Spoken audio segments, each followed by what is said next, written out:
지난주까지 새벽에 에스더서를 묵상했습니다. 저도 에스더서를 다시 한번 읽으면서 이 책이 얼마나 재밌고 흥미진진한지를 새삼 깨닫게 되었습니다. 흔히들 에스더서는 그 유대 민족의 출신인 한 여인이 페르시아의 왕비가 되어서 자신의 민족을 구원해내는 동화와도 같은 이야기라고 생각할 수 있습니다. 하지만 에스더서는 그런 책이기보다는 권력의 최정점에 있는 자들이 서로 음해와 암투와 전략과 모략을 통해서 그 권력을 쟁취하려는 이야기로 가득 찬 정치서와 같은 책이라고 보는 것이 더 합당할 것 같습니다. 이 에티오피아에서 인도에 이르는 127개국의 나라를, 이 대제국을 아하수에로 왕은 다스려야만 합니다. 그래서 이 왕은 목표가 하나였는데요, 그것은 자신이 신과 같이 추앙받기를 원한 것입니다. 자신의 그 능력이, 그 권력이 127개국의 나라에 곳곳에 스며들고 인정받기를 원했습니다. 그래서 6개월에 걸쳐서 큰 대연회 잔치를 베풀게 되는데, 이때 동안에 감히 어떤 나라도 침략할 생각을 하지 못하도록 자신이 얼마나 강한지, 얼마나 부유한지, 얼마나 통치력이 좋은지를 드러내고 그 위엄을 곳곳에 알리기를 원했습니다. 그래서 왕을 중심으로 한 세력이 있었고, 또 이 왕을 견제했던 와스디 왕후를 중심으로 한 세력이 있었습니다. 이 왕과 왕후는 끊임없이 갈등을 한 것이 분명합니다. 그래서 그 갈등이 최고조에 달해서 폭발한 것이 바로 이 6개월간의 대잔치였던 것이죠. 왕은 전략적으로 이 잔치를 베풀었는데, 왕후는 그때 왕의 부름을 거절하는 것입니다. 그때 당시에 페르시아 법으로는 신과 같은 왕의 부름에 거절한다는 것은 반란을 일으키는 것과 똑같은 것이었습니다. 그러니까 사형이 내려지는 법이었던 것이죠. 그런데 왕후는 그렇게 왕의 부름을 거절했다는 것은 그만큼 자신을 비호하고 있는 세력들도 왕의 세력과 못지않다라고 판단을 해서 왕의 부름에 거절을 하였던 것 같습니다. 결국 왕과 왕후는 이렇게 정치적으로 대립을 하게 되는 것이죠. 그 사이에서 수많은 대신들은 줄을 잘 서야만 했습니다. 그 중에 에스더서 1장 14절에서 16절까지 국가 최고 권력을 갖고 있는 7인의 명단이 나오게 됩니다. 그 중에서도 그 장의 역할을 맡은 무무간 대신은 이렇게 꾀를 내는 것이죠. 이것이 단순히 왕과 왕비의 그 정치적인 대립의 문제가 아니라 나라 전체의 문제로, 나라 각 가정의 문제로 확대 재생산해서 자칫하면 왕의 그 위험이 식추될 위기를 각 가정에서 아내들이 남편을 복종하고 섬겨야 된다는 조서를 내림으로써 각 나라의 그 각 가정의 남성들의 강력한 지지를 얻게 되는 반전을 누리게 되는 것입니다. 결국은 왕이 승리하게 되고 왕후의 세력은 척결되게 됩니다. 그리고 이때를 빌어서 왕에게 접근한 자가 있었는데, 그 자는 바로 아각의 후손, 아각 자손인 하만이었습니다. 아각 자손이라고 기록된 것을 보니 적어도 아말렉 그 민족의 왕족 출신이거나 그의 버금가는 대귀족의 자제였던 것 같습니다. 어마어마한 부를 가지고 아하수에로 왕에게 접근을 해서 단숨에 총리 2인자, 왕 다음에 그 지위를 얻게 되는 것이죠. 그리고 이런 여러 가지 그 권력을 두고 각축전을 벌이는 그 사이에 모르드게와 하다사와 같은 포로 출신의 신분들도 있었습니다. 이들도 마찬가지로 그 페르시아 수산궁에서 권력을 잡기 위해서 목숨을 걸고 최선을 다하고 있었습니다. 모르드게는 자신의 출신 성분을 숨죽이고 때를 기다리고 있었고, 이 하다사는 그때 당시 페르시아가 우상으로 숭배했던 별의 이름을 따서 에스더라는 이름으로 개종을 하면서까지 왕후를 뽑는 12개월에 걸친 그 대회에 출전하게 되는 것이죠. 결국엔 모르드게도 왕 다음에 총리의 자리에 오르게 되고, 이 에스더도 왕의 마음을 얻어서 왕후의 자리에 오르게 됩니다. 저는 이 에스더서를 다시 한번 보면서 이게 어떻게 성경이 되었을까라는 생각을 다시 한번 해보게 됐습니다. 정말 이 에스더서에서는 하나님이 한 번도 등장하지도 않으시고 언급되어지지도 않고 하나님께 기도하는 장면조차도 있지 않습니다. 철저하게 현실에서 살아남으려고 몸부림치는 자들의 이야기일 뿐입니다. 그런데 어떻게 성경으로 될 수 있었을까라는 생각을 하면서 저는 이렇게 결론을 내렸습니다. 이 에스더에 등장하는 수많은 사람들은 정말 권력을 잡으려고 목숨을 걸고 최선을 다하지만, 그들과 모르드게와 에스더가 다른 점이 딱 하나 있는데, 그것은 바로 가장 위기의 때, 절체절명의 위기의 때 자신의 안위를 위한 결정을 하는 것이 아니라 자신의 민족을 살리기 위한 결정을 하였다는 것입니다. 모르드게는 에스더에게 이때를 위해서 네가 왕후가 된 것이 아니겠느냐라고 말하면서 에스더를 종용하기까지 하니까요. 하나님께서는 이 둘의 그 마음을 보셨던 것 같습니다. 자신의 안위를 생각하기보다 자신의 민족을 생각하는 그 마음을 통해서 하나님께서는 역사하신 것 같습니다. 사실 이 페르시아에 남아있는 유대 민족은 하나님께 불순종한 민족입니다. 하나님께서 역사를 움직이셔서 이스라엘로 귀환하라는 그 명령을 듣지 않고 거역하고 황폐하고 미래가 없는 다 망한 그 이스라엘 땅이 아니라 온갖 인프라가 잘 갖추어진 자신의 이득이 하나님의 명령보다 더 낫다고 여긴 자들이 페르시아 수상궁을 중심으로 해서 남아있는 자들의 이야기입니다. 그것이 바로 에스더서인 것이죠. 그럼에도 불구하고 하나님께서는 모르드게와 에스더를 귀하게 여기셔서 그들을 통해서 자신의 백성을 보호하시고 살려내시는 그 역사를, 그 이야기를 펼쳐 나가시는 것을 보게 됩니다.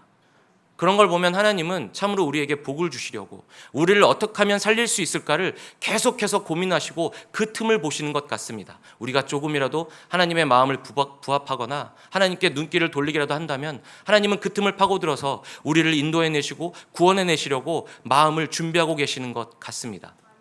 이런 생각으로 성경의 말씀에 있는 여러 사건들을 보니까 대부분이 그런 하나님의 마음이 느껴지는 것입니다. 선악과의 사건도 떠올랐습니다.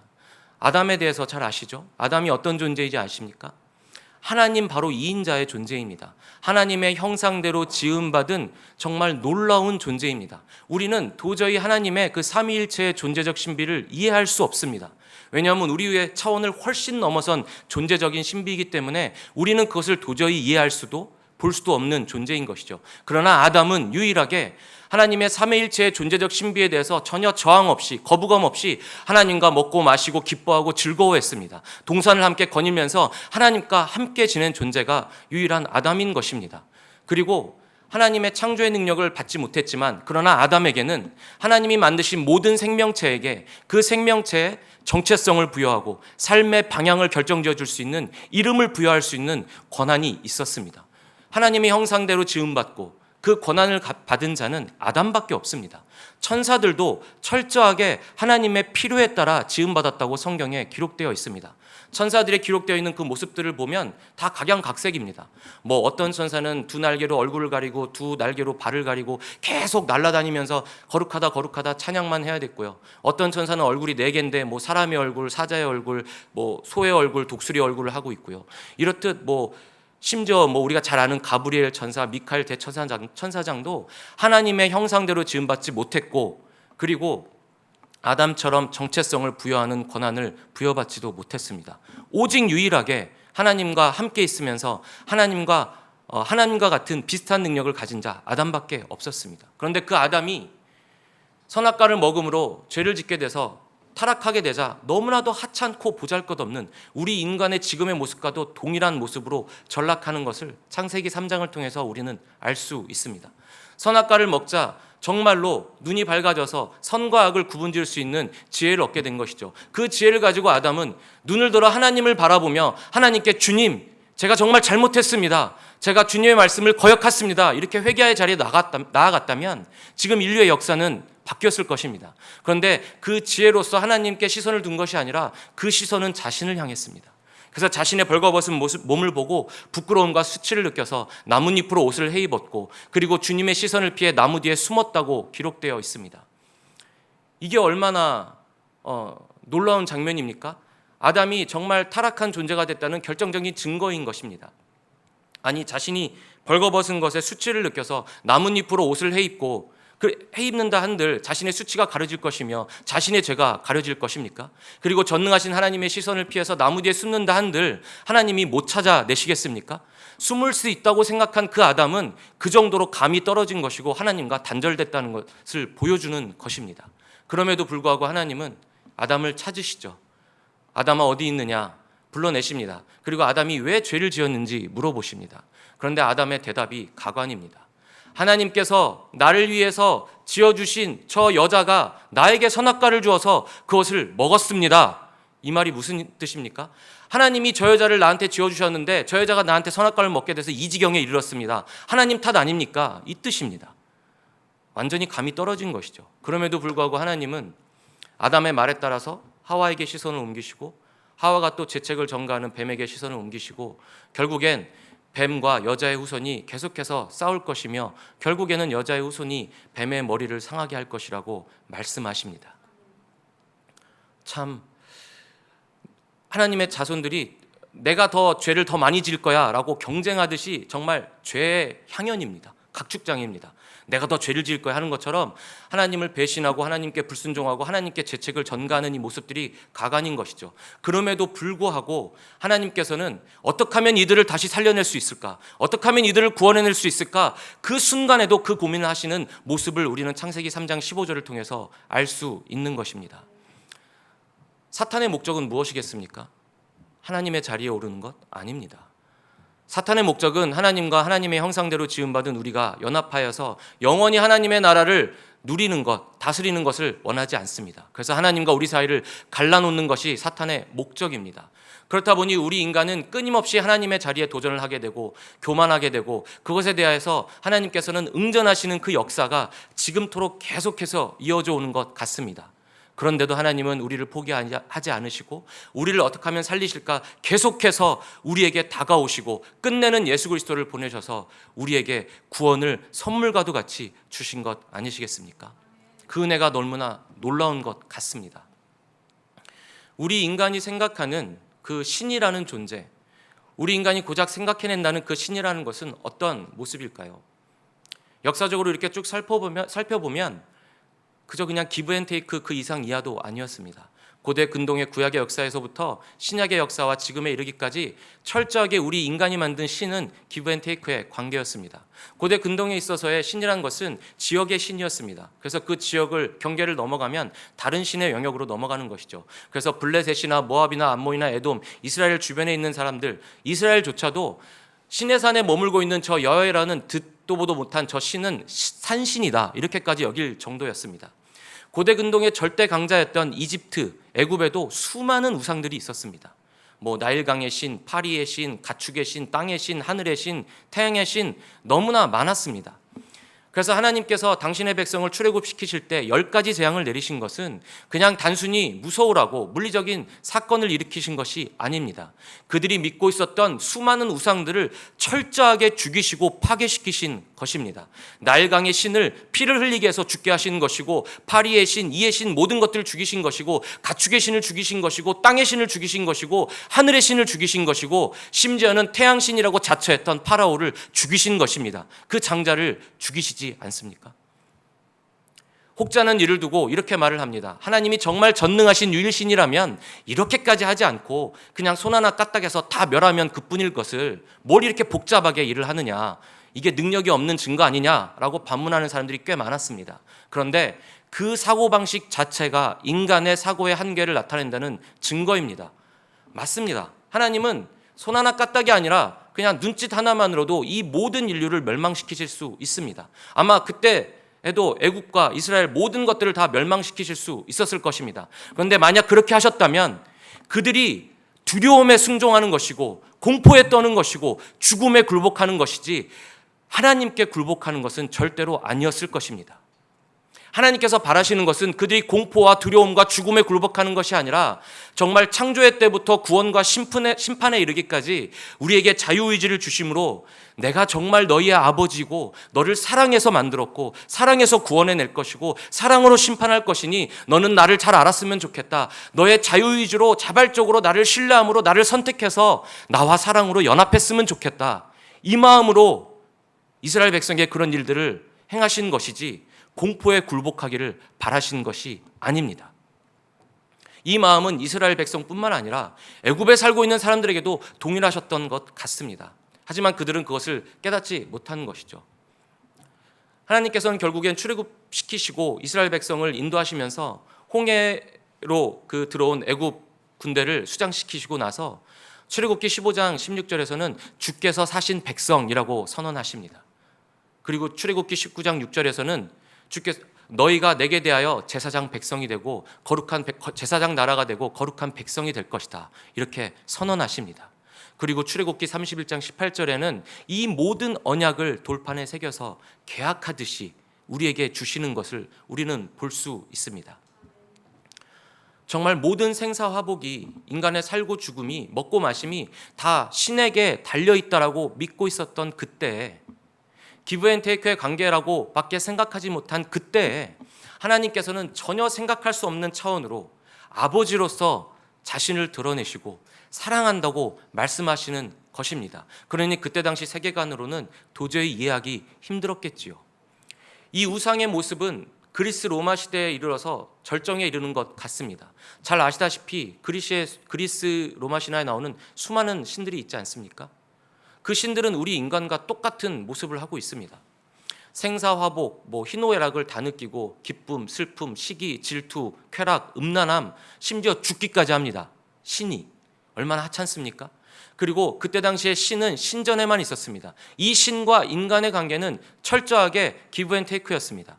도덕적으로, 윤리적으로, 정으로, 사랑으로 연합하는 그런 관계가 전혀 아니었습니다. 인간이 신전 밖에서 삶을 어떻게 사는지, 삶과 신앙은 전혀 별개의 문제였던 것입니다. 인간은 신에 대해서 그런 마음을 갖고 있었습니다. 내가 무언가를 바치면 그것에 상응하는 대가를 주셔야만 한다라고 생각을 했던 것이죠. 그래서 그 절정이 자식을 바치기까지 하지 않았습니까? 그래서 철저하게 기브앤테이크의 관계였던 것이죠. 이런 세계관으로 살고 있을 때 하나님께서는 그런 강압적인 순종이 아니라 어떤 대가성, 조건성인 순종이 아니라 정말 나는 너를 사랑하고 있으니 너도 나를 사랑해 줬으면 좋겠다. 아버지로서의 모습을 보이시면서 그들에게, 이스라엘 백성에게 다가가셨음을 우리는 말씀을 통해 알 수 있습니다.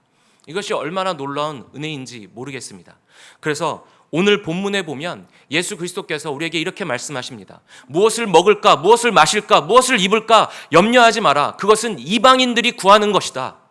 이게 무슨 의미인지 이제 아시겠죠? 이방인들처럼 마치 우상을 섬기듯이 무엇을 먹을지 마실지 입을지 두려워하고 염려하여서 내가 무언가를 갖다 바치면 내 공로에 의해서 신은 나에게 무언가를 주시겠지, 무언가를 주셔야만 해 라는 사고방식으로 우상 섬기듯이 하나님을 대하지 말라는 것입니다. 하나님은 그런 우상과도 같은 신이 아니라 유일하신 하나님으로서 너희를 사랑함으로 만드셨고, 너희를 사랑함으로 구원하셨고, 너희를 사랑함으로 이렇게 인도하시고 보호하시니 진정 그 하나님을 깨달아 알고 인정하고 너희의 아버지로 받아들여라 라고 말씀하시는 것입니다. 그러면 우리가 하나님께 무언가를 바라는 기도를 하는 것은 잘못된 것일까요? 아닙니다. 무엇이든지 구하라고 하셨기 때문에 무엇이든지 바라는 기도를 하셔도 됩니다. 혹자는 기도에 수준이 있으니 이렇게 얘기를 하는데, 감히 말씀드리는데 저는 그렇게 생각하지 않습니다. 자녀가 아버지께 무엇이든지 구할 수 있습니다. 다만 하나님과 교제하면서 점점 하나님을 알아가면서 그 사랑이 깊어지고 관계가 깊어질수록 아버지의 뜻을 따르는, 아버지의 뜻을 바라는 기도를 할 수 있겠지요. 사랑하는 마음으로. 예수 그리스도께서 그 본을 잘 보여주셨습니다. 십자가에 못 박혀 죽으시기 그 전날 밤에 겟세마네 동굴 앞에서 하나님께 이렇게 구하시는 겁니다. 주여, 내게서 이 잔을 옮기시옵소서. 내게서 이 잔을 거두어 주시옵소서. 그러나 내 뜻대로 하지 마옵시고 아버지 뜻대로 하옵소서.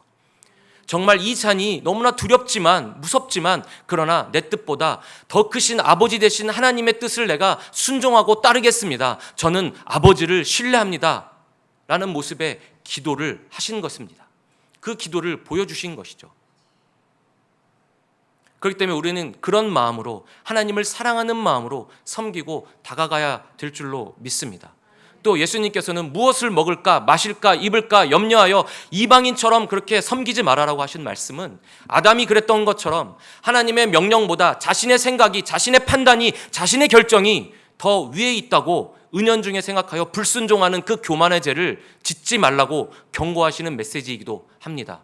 이 예는 사무엘상 15장에도 잘 나타나 있습니다. 수많은 예들이 있지만 저는 이 예가 떠올랐습니다. 사울에게 하나님께서 아말렉 족속을 진멸하고 재물도 하나도 남기지 말라고 명령하셨습니다. 이 아말렉 족속이 어떤 족속입니까?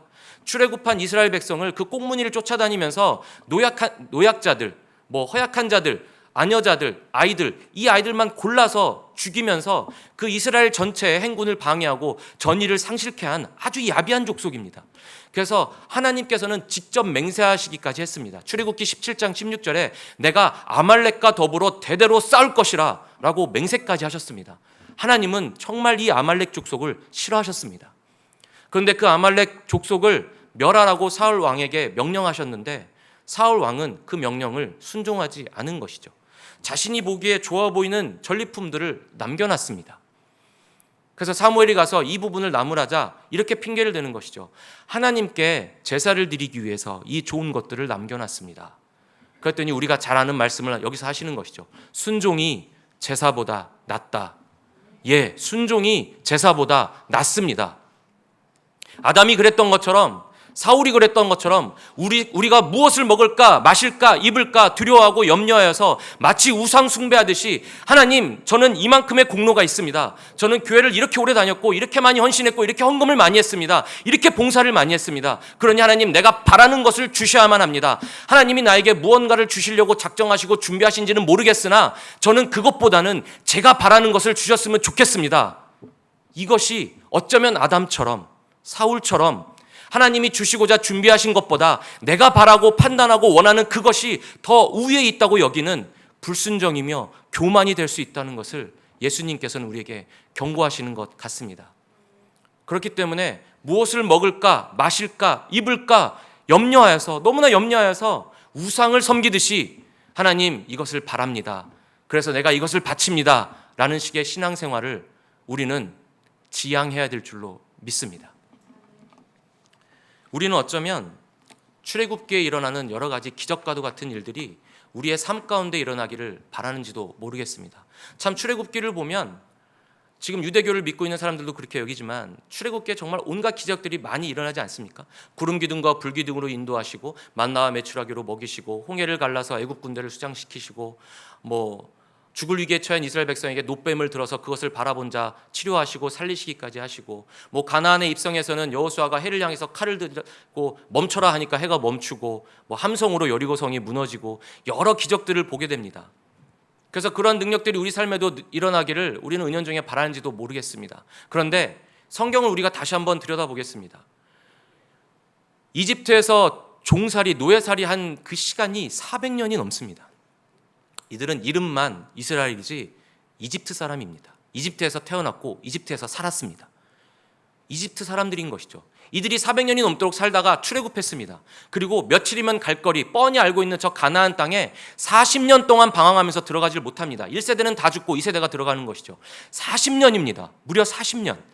마음대로 먹지도 못하고 가지도 못하고, 멈추라면 멈춰야 되고 가라면 가야 되고, 미래를 꿈꿀 수도 없고, 척박한 땅에서 두렵고, 우리 보고 돌밭에서 며칠만 있으라고 해도 당장 집으로 돌아가고 싶을 것입니다. 무려 40년 동안 그곳에서 지냈습니다. 그러면서 수많은 전쟁이 시달렸습니다. 그리고 약속의 땅인 가나안에 입성했더니 그 전쟁이 끊이지 않는 것입니다. 그래서 내가 사랑하는 사람들을 슬픔으로 보내야 했고, 그 슬픔을 감내해야 했고, 인내해내야만 했습니다. 그런 그들에게 현실이었습니다. 그런 그들이 우리가 보는 것처럼 역사하신 하나님의 그 능력을 마음껏 인정하고 누릴 수 있었겠습니까? 에스더서는 더 심합니다. 에스더서에서는 기적 한 번 일어나지 않습니다. 그저 암투와 음해가 난무하는 책이 바로 에스더서입니다. 처음부터 끝까지 서로를 죽이려고 애쓰는 것이 에스더서입니다. 하나님은 한 번도 등장하지 않으시는 것이죠. 사실 성경을 샅샅이 살펴보면 대부분의 사건들이 그렇습니다. 우리야 제3자의 입장에서 그 결말을 알기에, 하나님께서 이때를 위해서 이렇게 인도하셨구나, 이때를 위해서 이렇게 기적 같은 일들을 벌이셨구나 라고 할 수 있지만, 사실 그 현장에 있는 그 당사자들은 하나님을 바라보기보다는 그저 주어진 삶에서 목숨을 부지하려고 최선을 다해서 살 수밖에 없었습니다. 하루하루를 힘겹게 살아갈 수밖에 없었죠. 제가 오늘 성도님들에게 드리고 싶은 말씀은 핵심이 여기에 있습니다.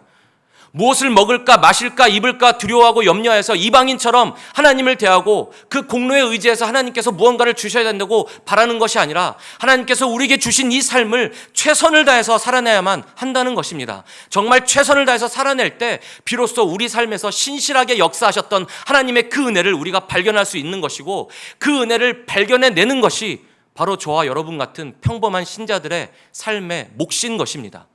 출애굽기에 일어났던 그 수많은 기적들, 그래서 세상을 뒤흔들 그런 기적들을 바라는 것이 아니라, 나에게 주어진 삶, 사회인으로서, 그리스도인으로서, 공동체를 구성하는 구성원으로서 최선을 다해서 살아내는 그 모습을 통해서 내 삶에 역사하시는 하나님을 발견해내는 것이 바로 우리의 몫이란 말입니다. 정말 어려운 시험일수록, 정말 어려운 국가 고시일수록 몇 년에 걸쳐서 준비하는 그 시험을 패스한 사람은 내가 잘났네, 내가 정말 천재네 하는 사람 거의 없습니다. 국가고시 이런 거 통과한 사람들은 어떻게 내가 이걸 붙었지? 정말 이 몇 년의 시간 동안 내 하찮음을, 내가 정말 인내가 없음을, 내가 정말 약한 사람임을, 그리고 세상에는 나보다 더 훌륭한 사람들이 많음을 깨닫게 되고, 이것은 내가 한 게 아니라 어떤 능력이, 은혜가 나를 붙게 하신 거구나. 믿는 사람이라면 하나님이 나를 붙게 하셨구나, 이렇게 겸손하게 됩니다. 참 아이러니한 것이 최선을 다하면 다하는 삶일수록, 능력이 많을수록 더 겸손해지는 것입니다. 그러나 어설프게 게으르고 능력도 별로 없는 사람들은 최선을 다하지 않을수록 불평, 불만 많고 하나님을 우상같이 섬기고도 합니다. 그래서 우리 그리스도인들은 정말 세상 속에서도 사회인으로서, 그리고 그리스도인으로서 최선을 다해 살아내면서 내 삶 가운데 역사하신 하나님을 발견해내고 인정하고 드러내는 모습을 보여주어만 하는 것입니다. 우리가 성경을 보면서 성경에서 이러이러한 하나님의 기적과도 같은 역사는 이때를 위함이었구나 발견해내는 것처럼, 세상도 우리가 최선을 다해 살아내는 그 모습을 통해서 저 사람은 하나님이 인도하시는 사람이구나 라는 것을 발견할 수 있도록, 인정할 수 있도록 하는 것이 바로 우리에게 주어진 몫인 것 같습니다. 그래서 저는 에스더서나 여러 출애굽기나 그런 말씀을 보면서 이 메시지를 얻게 되었습니다. 최선을 다해 삶을 살아내야지만 하나님을 더욱더 잘 발견할 수 있고, 하나님 앞에 더욱 겸손할 수 있고, 하나님을 인정할 수 있겠다라는 생각이 이르게 된 것입니다. 아담의 원죄로 인해서 우리는 사탄과 끊임없이 전쟁을 벌여야 되는 징계 가운데 있습니다. 그럼에도 불구하고 하나님은 우리에게 가죽옷을 해입히시면서 그 순간부터 우리를 구원해내실 계획을 철저하게 세우셨고, 한치 오차도 없이 끊임없이 우리에게 다가오시면서 그 구원에 다다르도록 인도하시고 계신 모습입니다. 심지어 말라기에서는 주님이 언제 그렇게, 하나님이 언제 그렇게 우리를 사랑하셨냐고 이렇게 대드는 자들에게도 그 약속을 저버리지 않으시고 끝내는 예수 그리스도를 보내셔서 우리를 살리시는 그 은혜, 그 사랑, 그 신실하심, 그 최선을 다하는 모습, 그것이 바로 큰 은혜인 것 같습니다. 우리도 그 하나님을 알기 위해서 최선을 다해 삶을 살아내시는 저와 여러분이 되셨으면 좋겠습니다. 바울은 이것을 삶을 통해서 잘 깨달았던 것 같습니다. 그래서 자신의 인생 말미에 정말 아들과도 같이 여겼던 디모데에게 이렇게 당부하는 말씀이 있습니다. 디모데전서 6장 12절 말씀을 우리가 함께 읽도록 하겠습니다. 디모데전서 6장 12절입니다. 읽겠습니다. 믿음의 선한 싸움을 싸우라. 영생을 취하라. 이를 위하여 내가 부르심을 받았고 많은 증인 앞에서 선한 증언을 하였도다. 아멘. 이 말씀을 쉽게 현대의 말로 바꾸면, 믿음의 선한 싸움을 디모데야 싸워라. 그리고 영생을 취하라. 그 영생을 붙들려고 최선을 다해라. 그리고 이 영생을 취하는 것을 이를 위하여 내가 하나님께 부르심을 받았으니 이미 많은 증인 앞에서 너는 증언을 해왔다. 그러니 앞으로도 영생을 붙들기 위해서, 증인된 삶을 살기 위해서 최선을 다해서 살아내렴이라고 말하는 것입니다. 우리가 무엇을 먹을까, 무엇을 마실까, 무엇을 입을까 두려워하고 염려하여서 마치 이방인들처럼 기브앤테이크의 관계인 것처럼 내가 무언가를 공로를 드리면 드릴수록 하나님께서는 그것에 상응하는 대가를 주셔야만 해, 이미 답을 정해놓고 하나님 이것을 주시옵소서 하는 그것은 자칫 우상을 숭배하듯 혹은 불순종과 교만의 자리에 앉을 수 있는 것입니다. 그러니 그보단 우리가 내 주어진 삶에서 최선을 다하면서 아버지 하나님께서 내 삶에서 어떻게 신실하게 역사하셨는지를 발견하려고 애쓰고, 그것을 증언하려고 애쓰고, 그것을 증거 삼아서 살아내려고 애쓰는 저와 여러분이 되시기를 간절히 소망합니다. 그 모습을 세상이 바라보고 하나님을 볼 것입니다. 할렐루야.